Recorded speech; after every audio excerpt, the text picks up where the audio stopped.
Hey there. I'm excited to announce this to you today. This is what you've been waiting for in your spiritual quest. This is something I've wanted to do for a long time, and I'm finally ready to announce it that it's ready to go. It's the Grief to Growth Community Circle. Now, this is a sanctuary where like-minded souls are united in their journey through grief and towards personal transformation. It's more than just a place. It's a beginning. It's a commitment to growth and understanding. Here you're finding not just a community, but you're entering a circle of trust and depth. You're going to engage with interactive coursework. You'll dive into exclusive podcast episodes and partake in discussions that illuminate the path from mourning to empowerment. This is a realm where every question is honored and every individual's journey is validated. To be part of this exclusive circle, visit us at grieftogrowth.com/community or look for the chat icon at the bottom of every page on the main website. Remember that entry is a privilege because I want to ensure that every member is as dedicated and genuine as you are. You must apply to join, but the journey within is worth every step. So go ahead and join us today. Check it out, grieftogrowth.com/community, and I look forward to seeing you there. Hi there. Welcome to Grief to Growth podcast. Your host is Brian Smith, spiritual seeker, best-selling author, grief survivor, and life coach. Brian believes that the worst tragedies of life provide the greatest opportunity for growth. Brian says he was planted, not buried, and he is here to help you grow where you've been planted by the difficulties in life. In each episode, Brian and his guests will share what has helped them to survive and thrive. It is his sincere hope this episode helps you today. Hey, everybody, this is Brian back with another episode of Grief to Growth. And today I've got with me a gentleman by the name of Reid Peterson. I'm going to read the brief introduction to Reid, and then we're going to have a conversation, as we always do. Reid is the creator of Grief Refuge. It's a mobile app that's a daily companion to people in grief. Reid's biological father died in 2006, and his stepfather passed in 2016. After losing both father figures in his life, he sought support through community grief counseling and support groups. After realizing comfort and solace could be provided to grievers more consistently, he made the Grief Refuge app to provide support on a daily basis. Reid lives with his wife, Jessica, in Santa Barbara, California, and together they spend time at the beach playing volleyball, hiking in the foothills, and living heart-centered lives. So with that, I want to welcome Reid Peterson to Grief to Growth. Hey, Brian, it's a pleasure to be here, and I really look forward to our conversation as two gentlemen who value grief, and I'm just honored. Thank you. Yeah, it's really great to have you. You reached out to me a few days ago and told me you had this app. And first of all, we were kind of both talking about it in emails. We're two guys having this conversation. That's very rare. Men don't generally talk about grief. When you go to grief support groups, you don't find men there, for the most part. So it's good to be having this conversation with you as well. Yeah, for sure. So what I kind of talked about it in the intro, but what I find that people that are in this field, in the grief field, typically something kind of triggers them and drives them into it. So, it's typically a loss event. So tell me what got you into being interested in working with grief? Sure. I'll try to sum it up in a couple minutes. As you mentioned, my dad died in 2006. And at that time, I was in graduate school for psychology, and I was learning how to be a transpersonal psychologist. Really, the way I define transpersonal psychology is like almost the accelerated path to higher consciousness. And in my studies, we were studying the effects of meditation. We were studying the effects of drug-induced experiences, like LSD, psilocybin, etc. Mm-hmm. And so when my dad died, I kind of felt like at the time it was authentic, but I felt a lot of relief.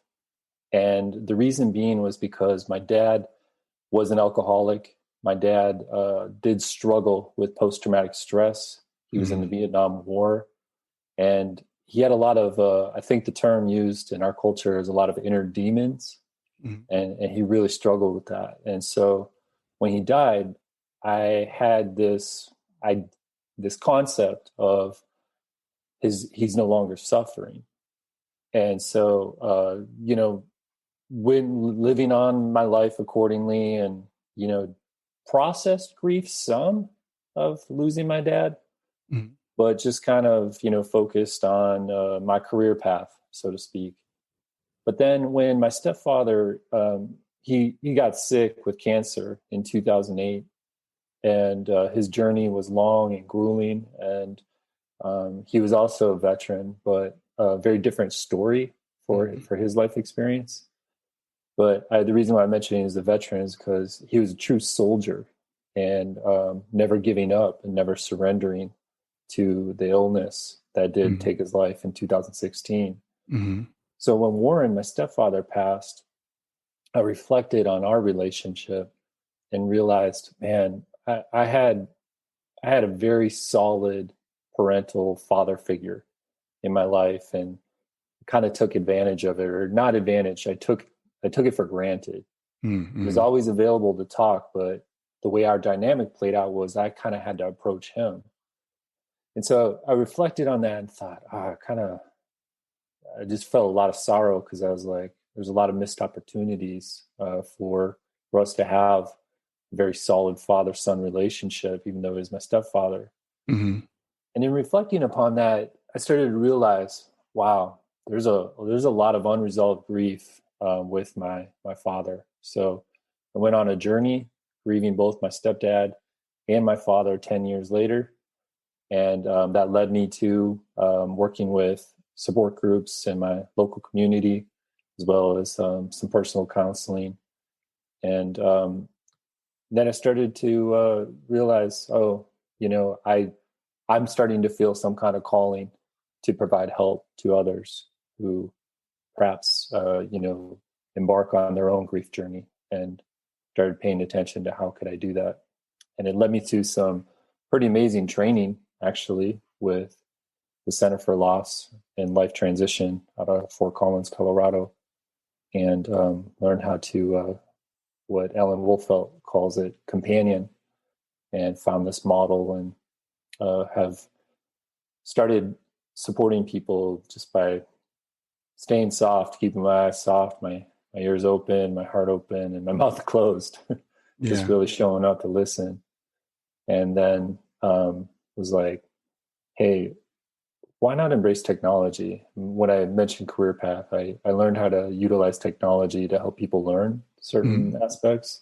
Okay. And then tied that in with developing an app to just be very, very candidly convenient for people to use. Yeah. There's a lot you said in there that I want to kind of go over. I noticed that you were saying your father passed in 2006 and your stepfather passed 10 years later. And a lot of times we feel like we're processing the grief, or we don't need to process the grief or whatever. And then it might hit us 3, 5, 10, 20 years later. And, we carry that around and don't even realize it. And then there's some event, like I guess in this case, your stepfather's passing, that brought that out.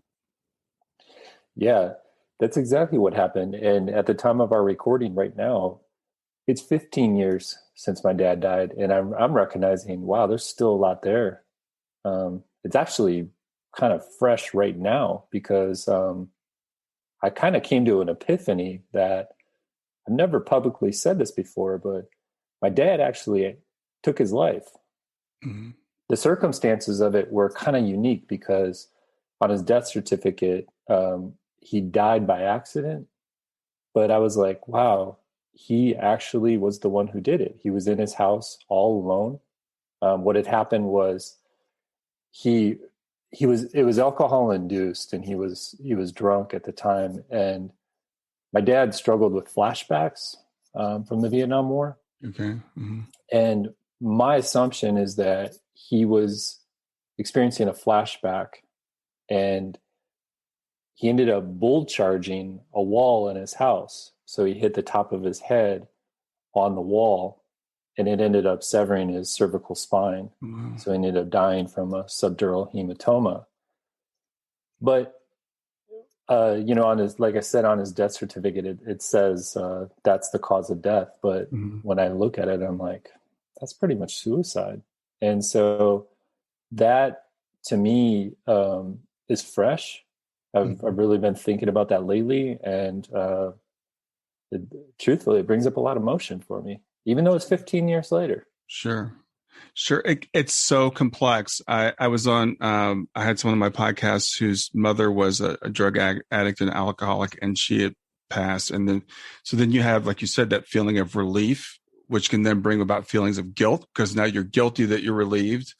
And, suicide always brings, a complex set of emotions. And if we don't process all those things, they just hang around and they can be fresh many years later. So I certainly can understand what you're saying. And that's the thing about grief. It just kind of hangs there until you pay attention to it. And I think especially as men, and I think that's why you and I don't see each other, men in these grief groups, we just carrying it around. We just stuff it down and we say, I don't even have those feelings. I don't know what you're talking about. Mm-hmm. Yeah. And I will say as a man too, definitely agree with you. And so I've done a lot of processing through some of my own movement, like hiking, et cetera. I've gone for very long beach walks, but there are times where it's trying to think of the right word. It's almost like intimidating because if I go to a support group and it's, 90% or more women in the group, what I find as a man is that they're very gifted in articulating their emotions with words. And I can't identify with that.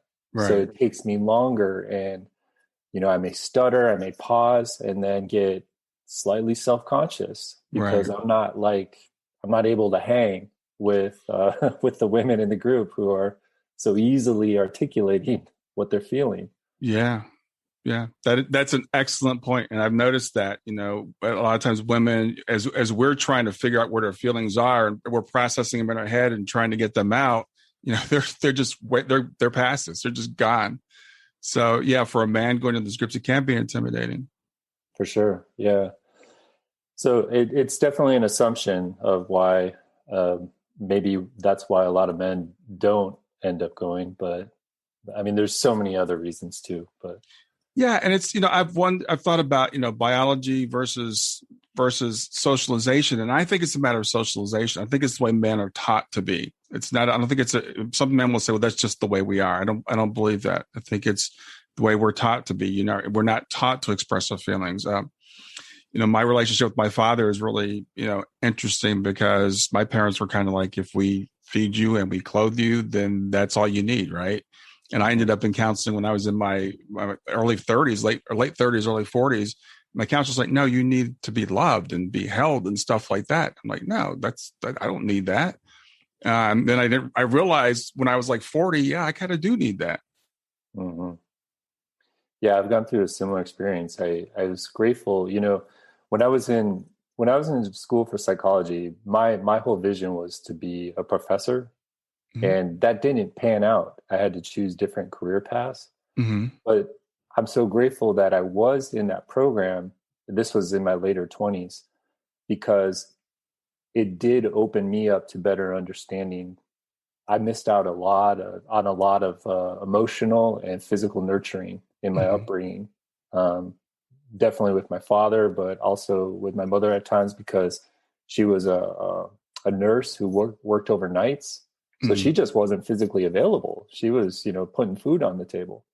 And so I was just like, man, there's a lot here. There's a lot of healing. Yeah, there is. And, the thing is, I remember it was a little bit after that thing. I was probably in my early 40s. And there was a book came out called Wild at Heart by a guy named John Eldridge. And it's a Christian-based book, but it talks about the father wound, the wound that all of us sons get from our fathers and the things we look for.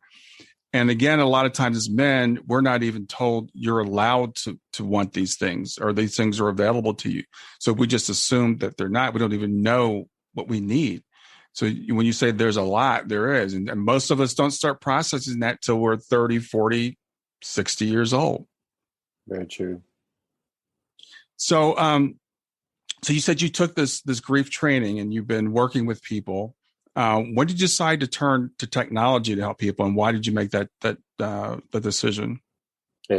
Truthfully, I mean, it's simple answer. It's all pandemic related.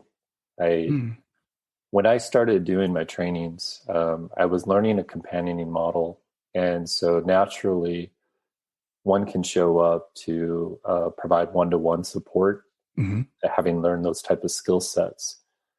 And so I started making myself available to provide that one-to-one support and still have a small practice in doing so. Maybe see, 3 to 5 clients a week.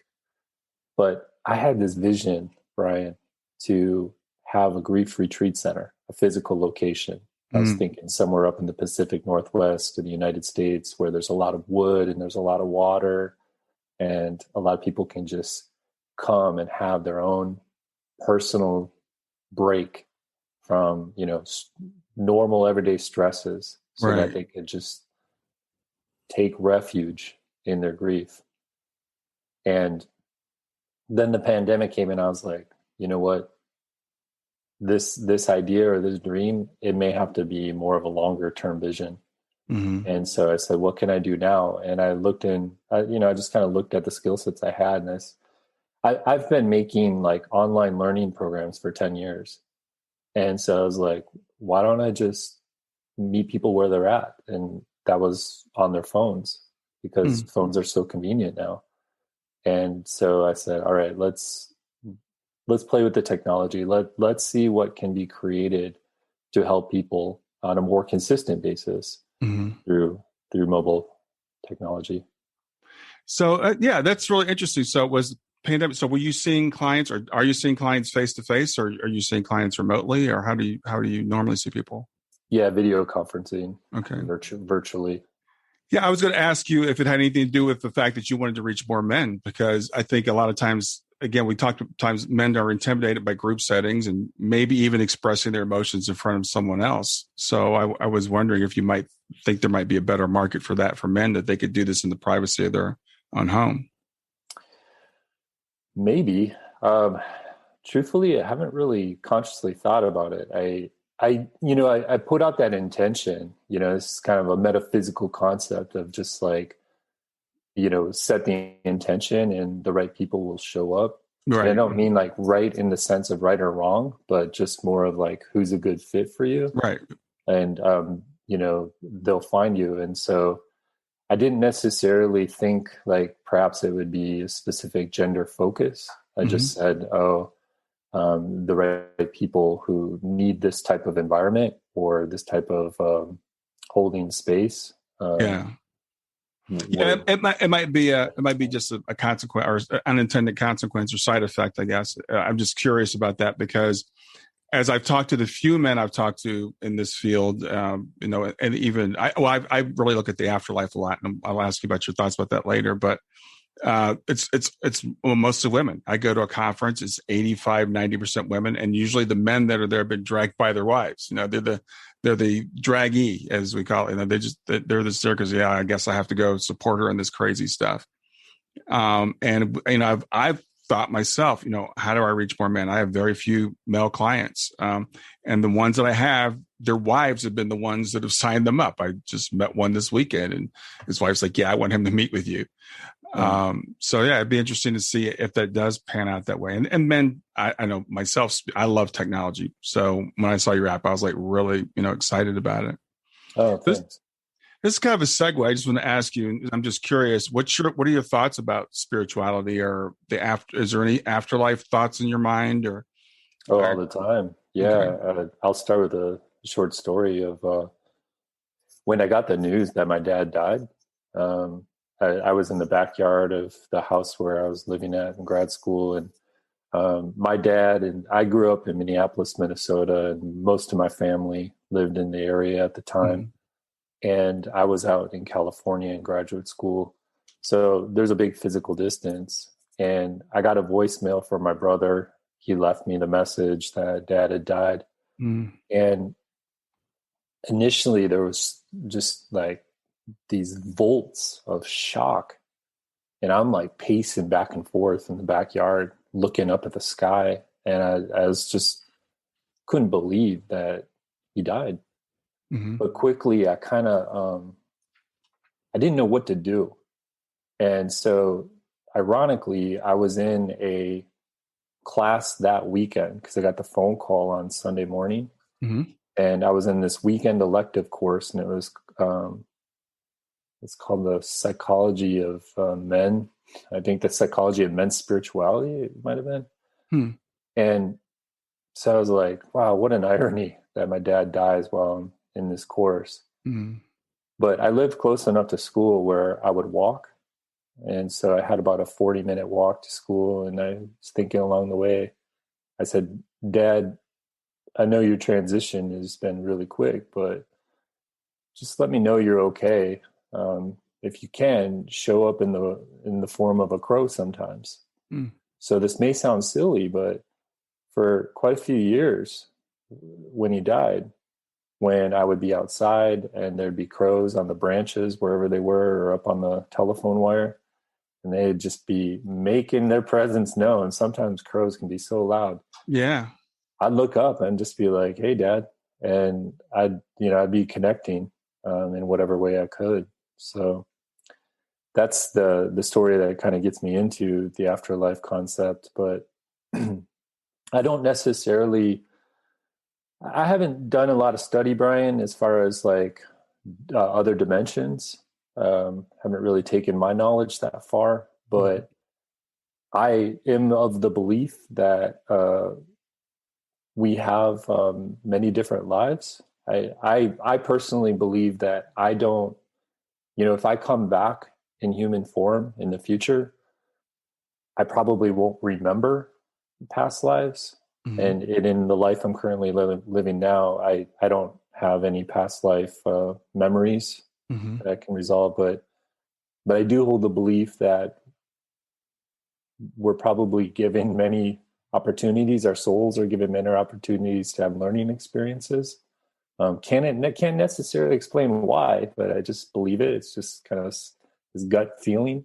Mm-hmm. And perhaps, if since I believe in that, I also believe everyone has an opportunity. I kind of believe in that old soul, new soul concept. I hope that answers your question. Yeah, and that was just a personal thing. I was just curious because that's a big part of what got me or gets me through my grief is the belief that there is a reason why we're here, that we do go on. My daughter, you can see her picture is behind me. She passed away 6 years ago, but I feel like she's still with me, every day, and she's the inspiration for what I do. So that's a personal thing. It's interesting for me. If that were taken away from me, I don't know how I would deal with the grief. I just a big part of what I go through. Yeah. But the reason I was so excited about seeing your app, because this is what I tell all my clients, and I say all the time, that grief is a practice. It's like we have to be disciplined in how we go about it. It has to be faced. When you gave the example of how you didn't, deal with your father's grief, very much for 10 years. I talked to someone, her son passed away. It was 18 years before the grief, actually came back and hit her. But it will wait for you, and it'll be there lurking, and it'll affect you. So I believe in facing it head on. I believe in the practice. So when I saw your app, like I said, I was really excited about that. So tell me how your app could help. How does it contribute to that? One, I think it's consistency. The app does provide something on a daily basis, and it's in the form of audio. So I like to call them reflections. It's something that a user of the app can listen to and now integrate into their own life. I try to be very careful about what is spoken about. Try to think something a little bit more pondering or philosophical in its sense, to help somebody hold that space for their grief experience. I think that it's common these days, Brian, that people can make themselves very, very busy to either numb out a lot of pain, emotional pain that they're feeling in their grief, or just try to tell themselves they're okay. I know that in those moments, those types of that type of thinking can actually be helpful, because if someone is as devastated as they possibly can be, it's really hard to function in life. So some of these breaks or distractions can happen, but but the app is there to help hold space for it. It's like, in a way, like it's a process of honoring your grief as well as letting yourself emote and now have a mourning experience to it. So there was a prompt for me for a couple of years by some colleagues of mine who said, Reid, you've got a really soothing voice and you should probably do something with that gift. And that's part of the app too, Brian. There's a lot of audio on there. Mm-hmm. So I've gotten a lot of feedback from users where they say, if anything, your app helps me a lot with like slowing down my nervous system. A lot of people in grief can really struggle with anxiety.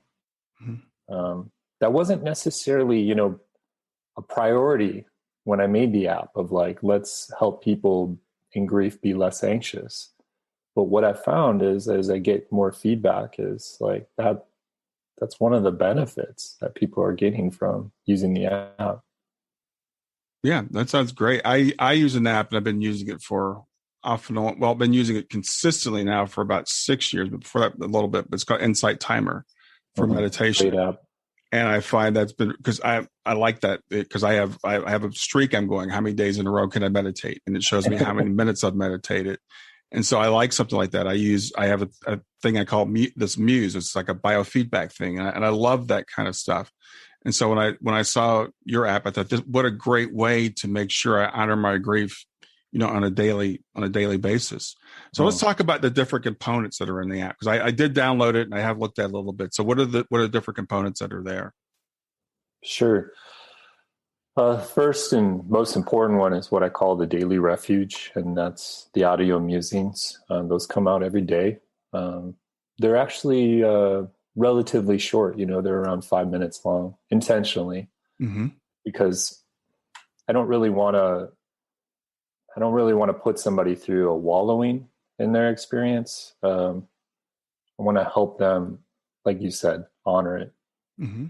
I have another component of the app that is a journaling feature, and there's some categories on the app, so that those are the prompts themselves. But I know that in a lot of journaling experiences, there's questions asked as prompts. Mm-hmm. They don't really have those questions asked very intentionally. Mm-hmm. Another component is called reflections. There's stories. There's stories to help be a little bit more inspirational. Careful in using that word. I don't really want to inspire grievers, but the reflection stories are set up in a way where whom the story is about, it's from a perspective of like having been able to experience a lot of healing through their grief process too. So they're not necessarily feeling the rawness of the emotional pain. Mm-hmm. Another component is called My Grief Journey. And that is a little bit of what it sounded like you're referring to, like a little bit of a keeping a score as far as that. It's a questionnaire that a user can answer each day.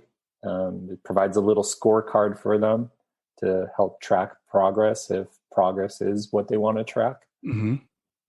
And then I just added a new feature called Ask the Author.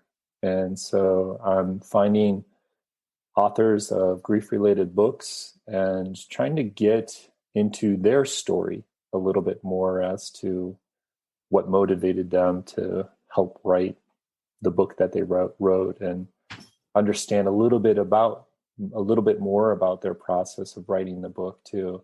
I find it really neat, actually, because when we pick up a book, we often hear or read a lot of the marketing language to help sell the book. Right. Well, let's get in the head and in the hearts a little bit about the author and better understand their intention too. So, and then finally, another component is called intentions, and intentions are just like small exercises that users can lean on and utilize when they may feel like they need it, such as I think there's one about kindness, seeking kindness and asking for kindness, to be treated with more sensitivity, because a lot of people can say a lot of things that end up hurting a lot of people who are feeling grief. That might be all the components. I might have missed one there. I know I integrated the Grief Refuge podcast on there, but that's just kind of more like because it was super simple to integrate. Yeah. We'll get back to Grief to Growth in just a few seconds. Did you know that Brian is an author and a life coach? If you're grieving or know someone who is grieving, his book, Grief to Growth, is a best-selling, easy-to-read book that might help you or someone you know. People work with Brian as a life coach to break through barriers and live their best lives. You can find out more about Brian and what he offers at www.grieftogrowth.com, www.growth.com. If you'd like to support this podcast, visit www.patreon.com/grieftogrowth, www.patreon.com/GRIEF2GROWTH to make a financial contribution. And now, back to Grief to Growth. Stay with us. We'll be right back. Hey there, something I want to tell you about today. My podcast platform, Buzzsprout, has recently made it easier for me to allow you to support me financially. Go to www.grieftogrowth.com/subscribe. That's growth2growth.com/subscribe.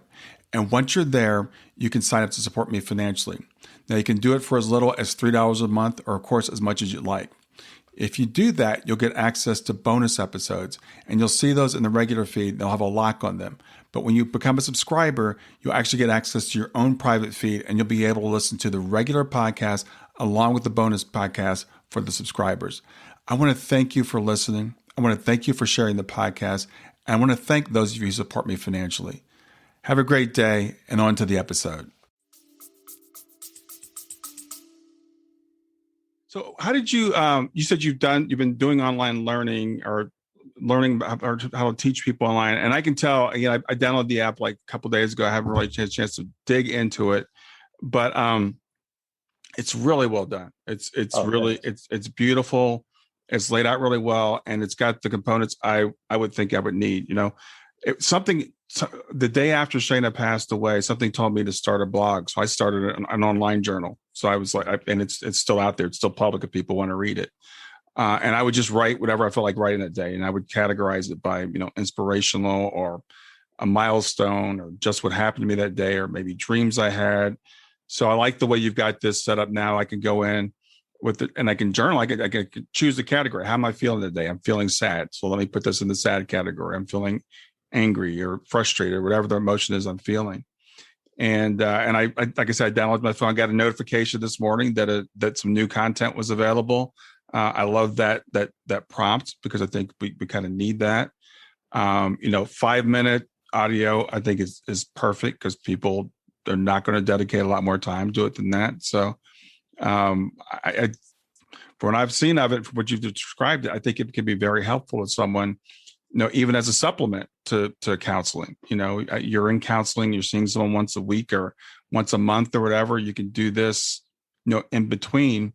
And for those people that aren't ready to go to a group and, and spill their guts, we have to get that through us. And sometimes writing can be very helpful. Mm-hmm. Yeah, that's very true. I think writing is extremely helpful. And I also think, back to topic of men, a lot of men don't want to write. I don't know why. Yeah. But it's not just men, period. A lot of people don't want to write too.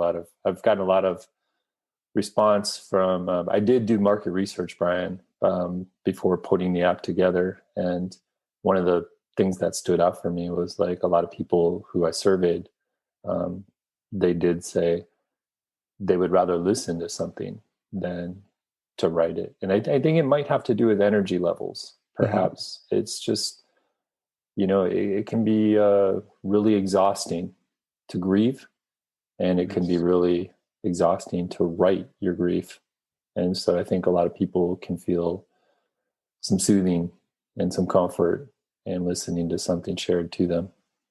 Yeah. And the thing is, I like about the app is it gives you a chance to do both, and maybe you listen for 5 minutes and then you say, how am I feeling right now? And then you just write a little bit. It's something about, I don't know, maybe I read C.S. Lewis' book many years ago. Was it Surprised by Grief? I think it was the title of the book. When after his wife had passed away and he kind of journaled his thing. And that just came back to me. A Grief Observed? A Grief Observed. Yes, that's what it was. Surprised by Joy, Grief Observed. But yeah, I read that. And after my daughter passed, I'm like, I just felt like I had to write this down. Mm-hmm. I had to see, and that way I could look back, in a few years and see, where I was, and that's, I found to be very beneficial for me. And also the writing process itself, even though people don't like to do it, it can be beneficial. So this gives you a chance to do just at a short bite-sized chunk, just set aside 10 minutes a day, 5 minutes to listen maybe and 5 minutes to write to honor your grief. And it's, you mentioned you like to take, walks and stuff. And I do too. I walk 6 miles every day. It's the first thing I do in the morning. And people ask, oh, that's a lot of walking. You must be in great shape. It's like, it's more for this. It's more for my head than it's for my heart. It's more for my heart, my spiritual heart than it is my physical heart. Mm-hmm. Yeah, that's well said. Yeah, it's interesting you say that because I started thinking about, like, as I've aged a bit, my physical body hasn't been able to maintain the abuse I used to put it through, as an athlete in my younger 20s or something. Mm-hmm. And now I realize how important it is for connecting with, like, my emotional heart and helping my mind come to peace with certain things through my own movement. Yeah, I think movement is important, and as I said, this idea of doing something on a daily basis as opposed to willy-nilly or whenever I feel it, and having something to me to instill that discipline. So like I said, with the Insight Timer app, I was using it off and on for a while. It was cool because I look at the graphs and stuff. And I took a challenge in 2017, I guess it was, to meditate every day for 365 days. And so you get on the app and it would say, what day are you on? And I was in a group, and I got to the end of that time. I said, well, why don't I just see how long I can keep this streak going? So I'm still doing it. So if I, I found that it's really helpful for me to have that app and that reminder and the prompts and stuff to get me to do that. So I know, technology is not for everybody, but I think it could be a great supplement for a lot of people. I like your word supplement too, because that was the intention.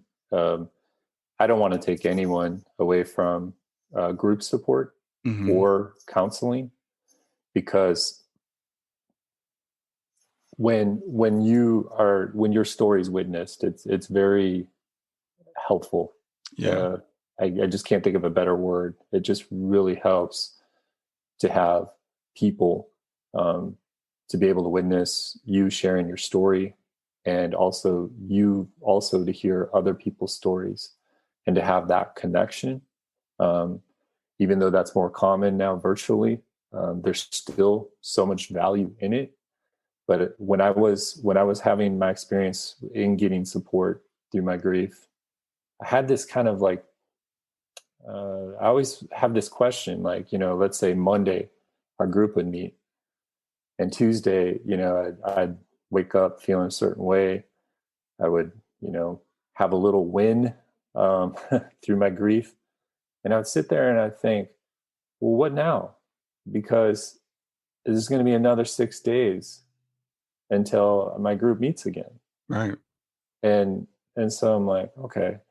And that's really what I sat down and I pondered over with the app. I was like, okay, this is that supplement. Mm-hmm. This is something that can really just be that go-to in the in-between, when the human to human connection is so vital and so important. And this can help in that regard. Yeah, I'm glad to hear you say that. And that's the way I figured you intended the app as a supplement, because I think grief, it's very important to not isolate ourselves and feel alone. And I find that people, when they're going through it, especially if it's a sudden loss, the loss of a child, especially the loss of a spouse, maybe, we feel like I'm the only one that's been through this. We know we're not intellectually, but we feel like no one else can understand this. And it's really important to sit down with somebody that can say to you, yes, I felt similar way, or yes, what you're feeling is very common. The anger, the frustration, all the different things that we go through. So I think that part's important, but I love this as an in-between thing, because I might meet with the client, maybe once a month, so what can they do in the meantime? And I always try to give people, these are some daily things you can do, and this gives you a great way to do that daily thing and to make sure you're doing it on a daily basis, because you get the little notification. I've just got an Apple Watch a little while ago. So I was sitting there and the notification came on my Apple Watch and said, the Grief Refuge has new content. I'm like, cool, let's go do that. Thanks, man. Yeah. So, how have you found the app has been adopted? How long has it been out, by the way? Well, at the time of our recording, it's only been available 3 months. Okay. Yeah, it's a newbie. Yeah. So and I know there's a lot, in the App Store, in the Apple App Store. I'm on Apple. So what are your plans for getting it out in front of people? Stay with us. We'll be right back. Hi there. I'm really excited to tell you about my latest ebook. It's 4 lessons that you can learn from the near-death experience without going through all the trouble of dying to learn them. I've been studying NDEs for several years now. I am completely convinced that not only are they 100% real, but that there's some very universal wisdom that we can get from the near-death experience. And I've distilled that down in this book into 4 short lessons. And I've also given you all the reasons why I believe that NDEs are absolutely real. So go to www.grieftogrowth.com/NDE lessons to pick it up for free. www.growth.com/NDE lessons. I hope you enjoy it. Well, I think in the mental health space, connecting with a lot of professionals who provide counseling, just helping them be aware that here's another tool that can help be a supplement. I'm going to gravitate towards your words. So thank you for using it, because I'm going to have to borrow that going forward, Brian. Oh, absolutely. And so definitely have thought in that direction. My wife is a psychologist, a mental health professional, and we've talked a lot about how just valuable of a tool this can be for other mental health professionals to recommend to their patients and clients. I've thought a lot about like peer-to-peer support organizations that already exist. And it's really interesting, Brian, because I'm like, I wonder if there's a fit for that, because I've had many of conversations with a lot of professionals in our field where they say like grief support providers can feel like they're so siloed. So like, you have your thing going, I have my thing going. Where can we collaborate? And there's kind of like that unknown.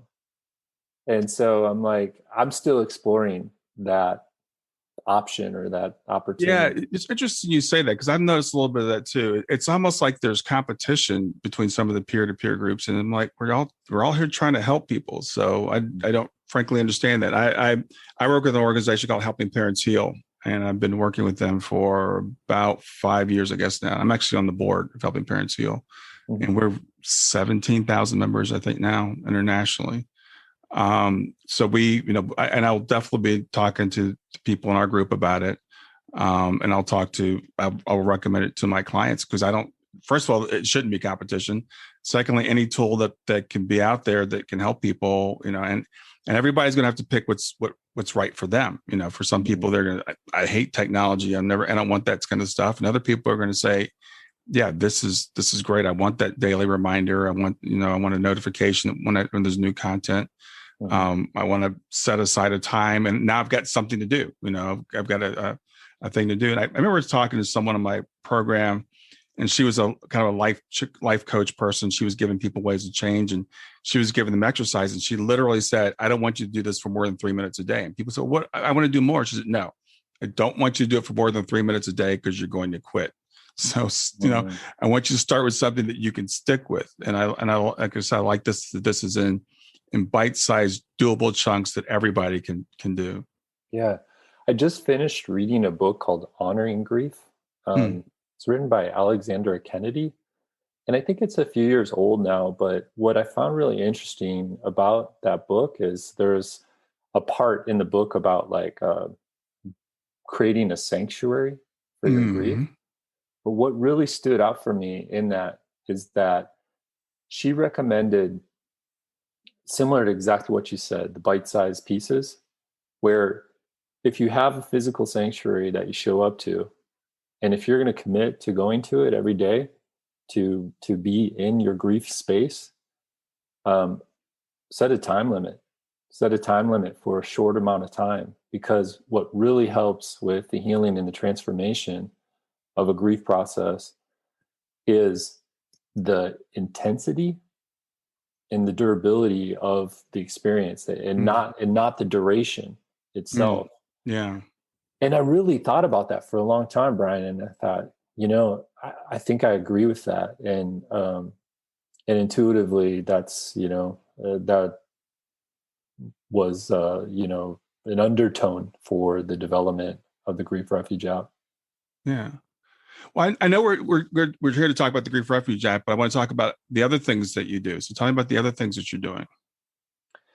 Well, like I said, I have a small companioning practice. And for me, that's really important, because that helps me keep close to people's really authentic and raw experiences. It helps me feel human, because when I go behind the scenes and do app development, I can feel very, very distant from another human, even though it may have the capacity to reach more humans.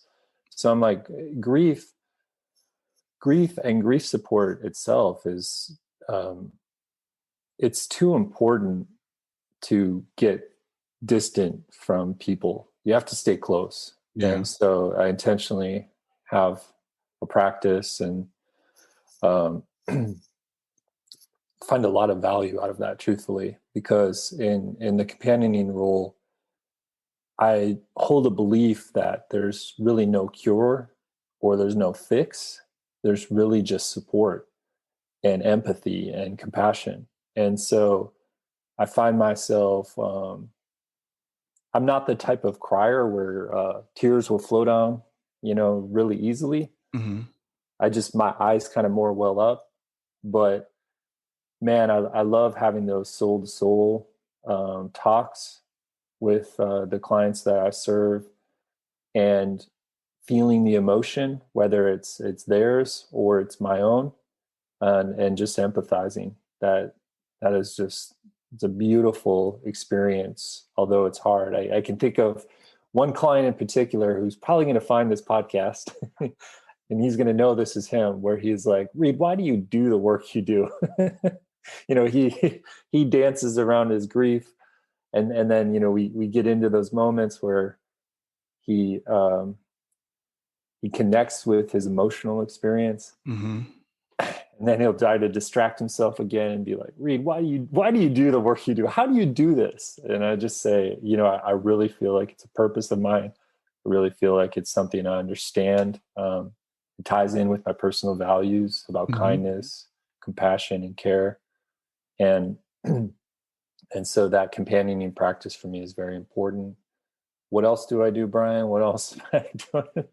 I don't know. Honestly, I spent a lot of time thinking about grief, just trying to think about, these days I'm pondering over, where's that fine line between feeling pain in my grief, and now feeling like I have this healing aspect.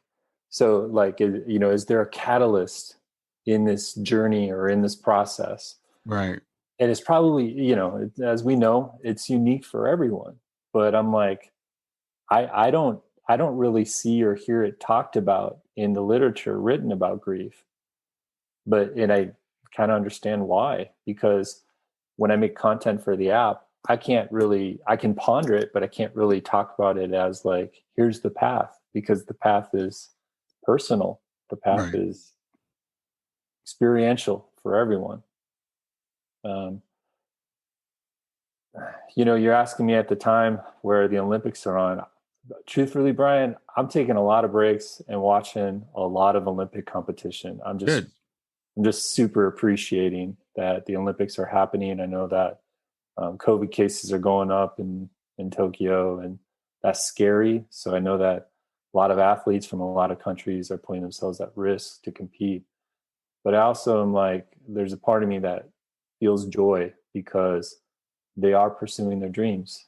Yeah. And if, like for the athletes who did test positive and had to withdraw from the competition, like that's a death of a dream. That's a lot of grief there. So.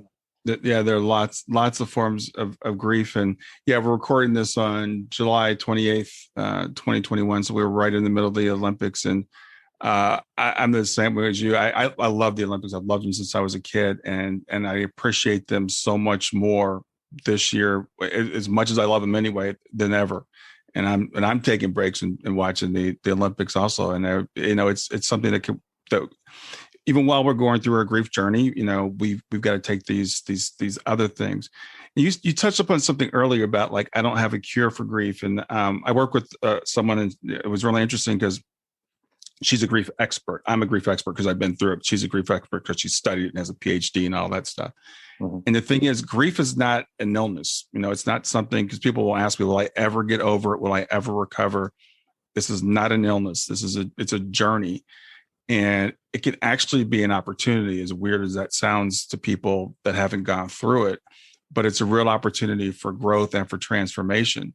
So, and I like words like you were saying earlier, like honoring our grief. We've got to, it's like, it's something that we've got to honor, that we should sit down with and try to understand what is the point of this? Because people are like, why did this person have to die? Why am I going through this?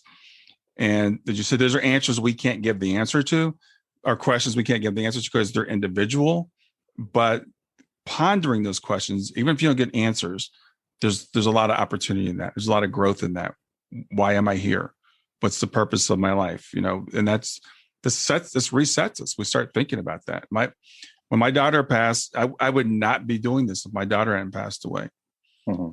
And people have asked me, how do you feel, talking to grieving people? Doesn't that bring you down?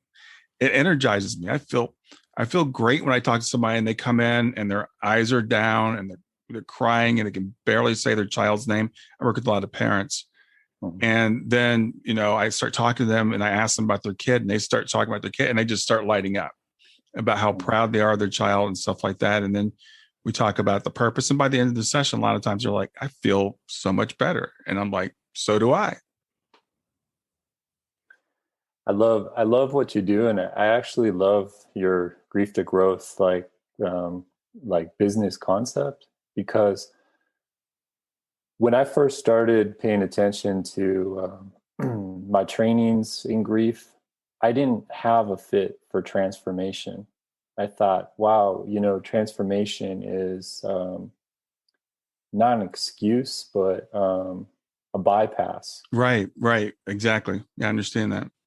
And then, I came to learn like, oh, okay, now I'm redefining transformation for myself. Yeah. What you said is really important. We have to be very careful with people that we don't do bypassing, that we don't say, oh, this is just a great thing, you should accept it and move on. It's like, I tell people there are phases you're going to go through. They're not linear. They're not the same for everybody, but there's usually like what I call a shock phase. Then there's kind of like the white knuckling phase. And then there's, maybe, you start to accept a little bit, and then you can start thinking about, transformation or growth. It's not, you can't just jump from one place to the other. But in my experiences, I've worked with people, I've seen, people make amazing transformations, after going through a grief experience. And it is definitely doable. It's something that we can do. We can take this thing and transform it into something else. Sounds like you're doing amazing work, Brian. Yeah, I feel like this is what I'm supposed to do, and I asked you about your spirituality earlier. And for me, this is my personal belief. I believe everything that happens because it's supposed to. And I've debated this with people, and I'm like, well, here's what I know. What happened did happen. That's not debatable. So how we react to it is our choice. I choose to believe it happened for a reason, but even if it didn't, what can I do with this? What can I do with what's happened? Because, the reality is the reality. And, but that for me just makes it so much easier. And I have bad days, and, I didn't have a great day yesterday, but, I always know that, it will get better. And I tell people, it'll get better, and when this first happens to people, you think like this is the end. So I'm kind of rambling, but I think what you and I do, and that's what I really respect you. You reached out to me. It was just a couple of days ago, and I saw your app, and I got so excited. I said, yeah, I want to bring this guy on right now, because I think this is a great resource that, that I can provide to my listeners and to my clients that'll just help them along that journey to reach that transformation maybe a little bit faster. Hey, Brian, if you don't mind me asking, in some of what you shared, some of your personal experience, I feel like you've developed a lot of the buzzword that we use these days called resilience, but authentically. And I'm curious of your professional opinion. Do you think you mentioned some of the shock phase, the white knuckle phase, and then coming to transformation? I heard them as phases. Do you think there's like a phase for the development of resilience too? Yeah, I think so. And I always hesitate. When I said that, I'm like, stop, because, everybody takes Elizabeth Kubler-Ross 5 phases of death, stages of death and dying, and change and uses it on grief, which is just not, you can't translate those two. And grief is not a linear journey. It's like up and down and back and forth. So even for me, even though I might say I'm in the resilience phase, I still have the pain. I still go through still have shock sometimes. It's like, why isn't Shayna here? But yeah, generally speaking. But I think, and I've seen what I've observed is, I remember when I first started going to grief support groups, and I'll never forget one of the first ones I went to, and I won't name the organization, but it was one that doesn't talk about afterlife or anything. And the people just came there the same week. It was the same thing. Tell your story over and over again.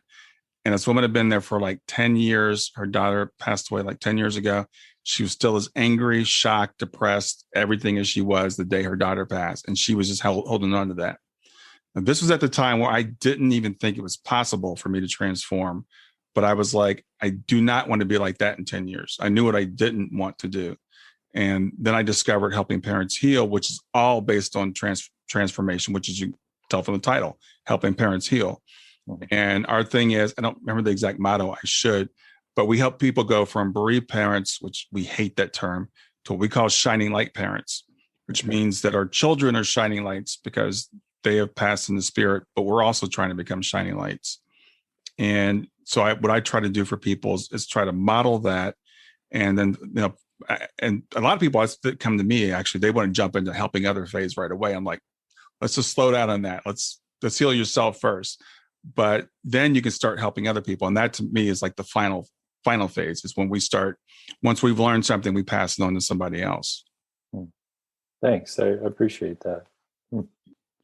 Yeah. So, like I said, Reid, what you're doing, I think is fantastic. The app, it's beautiful. I'm in the visual stuff, so the app is beautiful, and I think it's really, really well thought out. So I want to encourage people to check it out. If you, no matter what else you're doing, it could be a great supplement, for what you're doing. If you're the kind of person that likes the type of thing, if you're using Insight Timer or Headspace or any of these other types of things, this one's specifically for grief. So tell people how they can get the app, what the pricing model is, and all that kind of stuff. Okay. Well, the app is actually really easy to find. So wherever you get your apps on your phone, just search Grief Refuge. It's 2 words. That's the easiest thing. And it is a free download. And some of the features, about half of the features, anybody can use for free for the rest of the time they use the app. And then there are some features that require a monthly subscription, and that's $11.99 per month. It is a for-profit organization, so the bills do have to be paid. Right. And I wish it could be free, but I'm a small business.